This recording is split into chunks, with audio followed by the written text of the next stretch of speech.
Welcome back.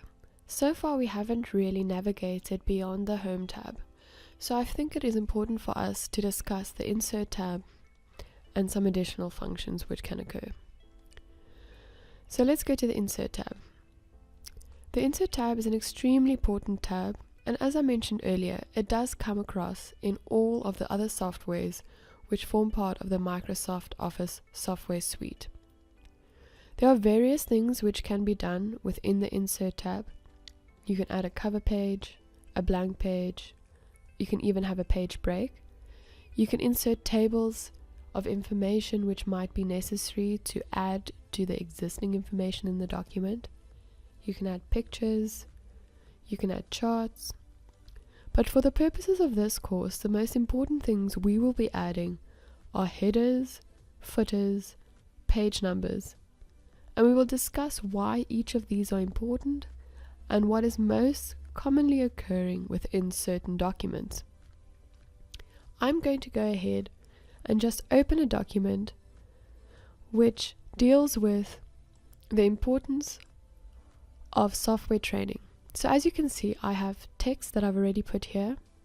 Don't worry about where this came from or how I put it here. All that you need to know is that we are going to be formatting and playing with the text that is here. So as you can see, if I put my cursor over here, this has been selected as heading 1. It is important when you are formatting a document to have headings or subheadings to separate information and for the reader to realize that certain information is either important or related to a certain heading. As you can see, the heading is also slightly larger than the body of your text. Normally we will deal with 12-point spacing, but as you can see, this heading 1, is 16-point spacing. It is still Arial, as the body of our text is also Arial, and as you can see, in the paragraphing box, it's been aligned to the left. You can always change this, whether you want your body of your text or your heading to be center aligned, right aligned, or justified is up to you. We just want to give you the tools that you will need to make your document as neat and professional as possible. So what we are going to do now is we are going to play around with some of the text formatting options available so that you can get the tools that you need to do it yourself. So as you can see, we are going to just deal with some of the text in the body.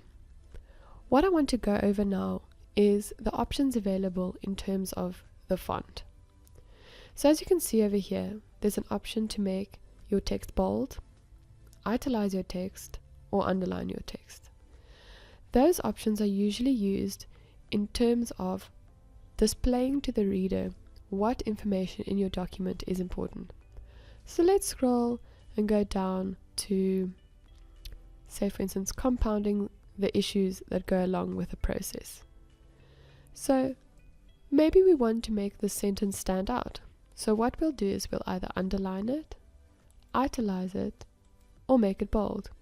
As you can see, all of the options have been selected simultaneously, but you can have single options available as well. So it can either be bold, or only italized, or underlined. You could also, depending on the type of document that you are creating, change the color of the font by using this A over here.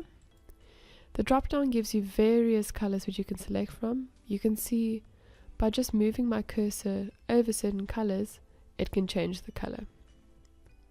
There you go. I'm going to leave mine black. So now we want to discuss some of the spacing options available. If you go into the paragraph section over here and you select the little drop down, you can see there are a lot of options available over here. The line spacing option is going to be your most important.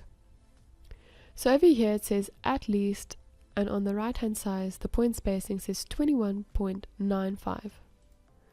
So for the purposes of most documents, 1.5 lines is perfectly sufficient. I'm just going to go ahead and press OK. So you can see that this has now become slightly smaller. I'm going to go back in and I'm going to make it 1.5. There we go. So now you can see it's kind of nice to read and it's neat and professional and ties in with the rest of the document. In our next lesson, we are going to discuss some of the aspects that you can find in the Insert tab and how to use additional formatting to make your Word document look as professional as possible.